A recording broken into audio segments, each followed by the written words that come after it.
Hello बच्चों, आइए प्रश्न को देखते हैं। उस त्रिभुज का क्षेत्रफल समाकलन से ज्ञात कीजिए जिसकी भुजाओं के समीकरण y बराबर में 2x प्लस 1 है, y बराबर में 3x प्लस 1 है और x बराबर में 4 है। प्रश्न को हल करने से पहले इसकी मुख्य अवधारणा के बारे में चर्चा कर लेते हैं। मुख्य अवधारणा में देखो, समाकलन की मदद से किसी क्षेत्र का क्षेत्रफल कैसे ज्ञात किया जाता है। जैसे मैं मान लेता हूँ y बराबर में fx कोई किसी वक्र का समीकरण है और वक्र को हम लोग इस तरह से बना देते हैं। ये मान लो y अक्ष है, ये मान लो x अक्ष है। यहाँ पे वक्र इस तरीके से जा रहा है। अब इसमें ये और ये भुजा के बीच में जैसे x बराबर 1 है, ये x बराबर b है। ठीक है, तो यहाँ पे देखो x अक्ष के सापेक्ष अगर मेरे को क्षेत्रफल निकालना है तो इसका मतलब ये होता है कि यहाँ एक ऊर्ध्वाधर पट्टी डालते हैं जिसकी मोटाई dx होती है, जिसकी लंबाई y होती है। तो यहाँ पे आयताकार पट्टी है तो इसका क्षेत्रफल y dx के बराबर हो जाएगा। अब देखो a और b के बीच में पता नहीं कितनी आयताकार पट्टियां बनेगी, तो हम लोग क्या कर देते हैं, a से लेके b के बीच में इसका कर देते हैं समाकलन। और ये जो क्षेत्रफल है इसको मैं डेल्टा से निरूपित कर देता हूँ। अब देखो y तो fx के बराबर है, तो यहाँ पे x के पद आ जाएंगे सारे के सारे, जिसका मैं x के सापेक्ष समाकलन कर दूंगा a से b के बीच में।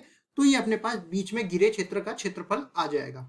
अब देखिए हम लोग चलते हैं सवाल में हमें 3 समीकरण दे रखे हैं और तीनों समीकरण एक त्रिभुज बनाते हैं। त्रिभुज से घिरे क्षेत्र का क्षेत्रफल हमें निकालना है। तो सबसे पहले तो क्या करेंगे, हम लोग यहाँ पे त्रिभुज बना लेंगे और इनके शीर्ष निकाल लेंगे, क्योंकि हमें शीर्षों की जरूरत पड़ने वाली है। देखिए ये मान लो ये वाली भुजा जो है अपने पास y बराबर में 2x प्लस 1 है, ये वाली भुजा अपने पास y बराबर में 3x प्लस 1 है और ये वाली भुजा अपने पास x बराबर में 4 है। इसको मैं a बिंदु नाम दे देता हूँ, इसको मैं b बिंदु नाम दे देता हूँ, इसको मैं c बिंदु नाम दे देता हूँ। अब देखो a के मेरे को निर्देशांक है निकालने हैं। a के लिए क्या करेंगे, जो दो रेखाएं प्रतिच्छेद कर रही है उन दोनों रेखाओं को यहाँ पे उठा लेंगे। तो y बराबर में 2x प्लस 1 और x बराबर में 4। अब x बराबर 4 इसमें रखेंगे तो ये बन जाएगा y बराबर में 2 गुणा में 4, 8 प्लस 1 के बराबर ये आ जाएगा। कितना आएगा, ये 9 के बराबर। इसी तरह यहाँ पे अपने पास ये बिंदु के निर्देशांक अगर मैं लिखना चाहूँ तो a का x निर्देशांक तो 4 के बराबर आ गया और y निर्देशांक 9 के बराबर आ गया। इसी तरह हम लोग b के लिए निकालना चाहते हैं, तो देखो क्या करेंगे, b के लिए यहाँ पे कौन कौन से समीकरण है। एक तो अपने पास x बराबर 4 है, एक y बराबर में 3x प्लस 1 है। तो x बराबर 4 दे रखा है, y बराबर में 3x प्लस 1 दे रखा है। x का मान यहाँ पे डालेंगे तो y बराबर में हो जाएगा 4 × 12 और 1 13 के बराबर। इस तरह से b के निर्देशांक आ गए 13 और 4 के बराबर, 4 और 13 के बराबर अपने पास आ गया b के निर्देशांक। इसी तरह c के लिए हम लोग निकालते हैं। तो देखिए c के लिए क्या करते हैं, दोनों समीकरणों को उठा के लाते हैं। पहला समीकरण है y बराबर में 2x प्लस 1 और दूसरा समीकरण है y बराबर में 3x प्लस 1। दोनों समीकरणों में y के बराबर है दूसरा, तो बराबर कर देंगे। 2x प्लस 1 बराबर हो जाएगा 3x प्लस 1 के। तो यहाँ से x का मान तो मिल गया 0 के बराबर। अब y का मान निकालते हैं, तो x का मान किसी भी समीकरण में रख के y का मान 1 निकाल सकते हैं। तो c के निर्देशांक क्या हो गए, 0 1। अब देखिए ये अपने पास शीर्ष आ गए। तो समाकलन की मदद से हमें क्षेत्रफल निकालना है, तो क्या करेंगे, एक कार्तीय तल ले लेंगे और इन रेखाओं को यहाँ पे निरूपित कर देंगे। तो देखिए कार्तीय तल में चूंकि ये बिंदु काफी दूर दूर है तो हम लोग कोई पैमाना नहीं लेते हैं, डायरेक्ट ही बता देंगे। ठीक है, क्योंकि हमें केवल बिंदुओं की जरूरत पड़ने वाली है। इसको थोड़ा सही कर लेते हैं। देखिए थोड़े आइडिया से ही बनाएंगे हम लोग इसका ग्राफ। तो यहाँ पे क्या कर लेते हैं, देखिए ये y अक्ष ऊर्ध्वाधर अक्ष हो गया, ये क्षैतिज अक्ष x अक्ष हो गया। इसके बाद देखो सबसे छोटा बिंदु अपने को कौन सा मिल गया, ये यहाँ पे 0 1 मिला है। 0 1 जो है y अक्ष पे मिलने वाला है, तो इसको हम लोग बनाएंगे। यहाँ पे y अक्ष पे x का मान तो 0 है और y का मान 1 है, तो कुछ यहाँ पे बना देते हैं इसको।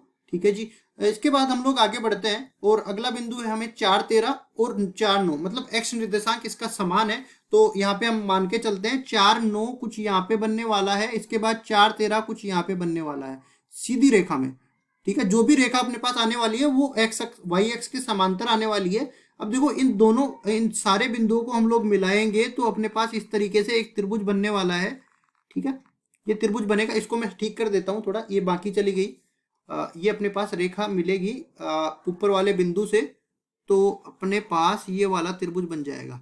ठीक है जी, अब इसको हम लोग मिला देते हैं इससे। तो ये जो रेखा है ना अपने पास, ये x बराबर 4 की रेखा है। तो यहाँ पे निरूपित भी कर देंगे। देखो सबसे पहले ये c बिंदु है जिसके निर्देशांक है 0 1, c बिंदु के निर्देशांक है 0 1। उसके बाद ये 13 और 4 और 13 ये बी बिंदु के निर्देशांक है तो बी बिंदु ऊपर चला जाएगा, यहाँ पे 4 13 इसके निर्देशांक है, इसके बाद ए बिंदु नीचे आ जाएगा जिसके निर्देशांक है 4 9।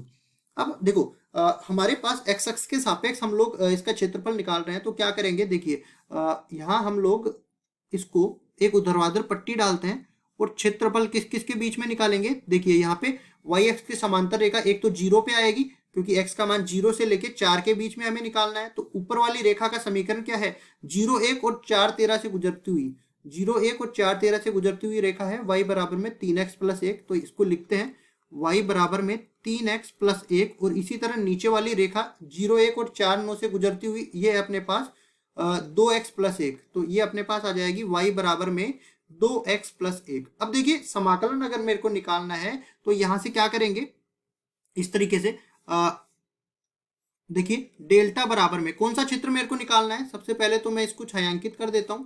देखो ये जो त्रिभुज का क्षेत्रफल है अंदर वाला, तो ये क्षेत्रफल मेरे को निकालना है, तो क्या करेंगे ऊपर वाली रेखा के नीचे का क्षेत्रफल हम लोग निकालेंगे और इसमें से घटा देंगे नीचे वाली रेखा के नीचे का क्षेत्रफल, तो अपने पास त्रिभुज का क्षेत्रफल बच जाएगा। ठीक है जी। तो अब देखिए क्या करते हैं हम लोग इसको, ये डेल्टा बराबर हो जाएगा 0 से लेके 4 के बीच में हमें निकालना है। और ये इस रेखा को मैं y1 बोल देता हूँ, इसको मैं y2 बोल देता हूँ। तो y1 में से y2 घटा के और इसका समाकलन कर देना है x के सापेक्ष। तो y1 इसके बराबर है, y2 इसके बराबर है, तो ये अपने पास क्या बन जाएगा देखिए 3x प्लस 1, इसमें से घटा रहे हैं हम लोग 2x प्लस 1 और इस पूरे का हम लोग समाकलन कर रहे हैं x के सापेक्ष। और निश्चित समाकलन है तो सीमा दे रखी है 0 से लेके 4 के बीच में, ये डेल्टा का मान हमें निकालना है। इसको आगे हम लोग सरल करते हैं, तो 3x में से 2x आ जाएगा x के बराबर आ जाएगा, 1 में से 1 जाएगा 0 के बराबर आ जाएगा। इसका समाकलन कर देते हैं 0 से लेके 4 के बीच में। अब हम लोग जानते हैं x की घात n का अगर x के सापेक्ष समाकलन करें और अनिश्चित समाकलन हो तो ये आ जाता है x की घात n प्लस 1 बटा में n प्लस 1 प्लस एक अचर पद c, चूंकि ये अनिश्चित समाकलन है तो इसका आ जाएगा अपने पास x स्क्वायर बटा में 2। सीमा इसमें लग जाएगी निश्चित समाकलन होने के कारण 0 से 4 के बीच में, और ये डेल्टा के बराबर आ जाएगा। सीमा का मान रखेंगे, ऊपरी सीमा अपने पास आ जाएगी 16 बटा 2 में और निचली सीमा आ जाएगी 0 के बराबर। इसको आगे हम लोग हल करते हैं तो 16 में 2 का भाग देंगे 8 के बराबर, और चूंकि ये क्षेत्रफल है तो ये वर्ग इकाई में आ जाएगा। ठीक है, मतलब त्रिभुज का जो क्षेत्रफल है ना समाकलन विधि से हमने निकाल लिया, 8 वर्ग इकाई के बराबर आ गया और यही हमारा उत्तर हो जाएगा। आशा करता हूँ ये सवाल आपको समझ में आया होगा। धन्यवाद।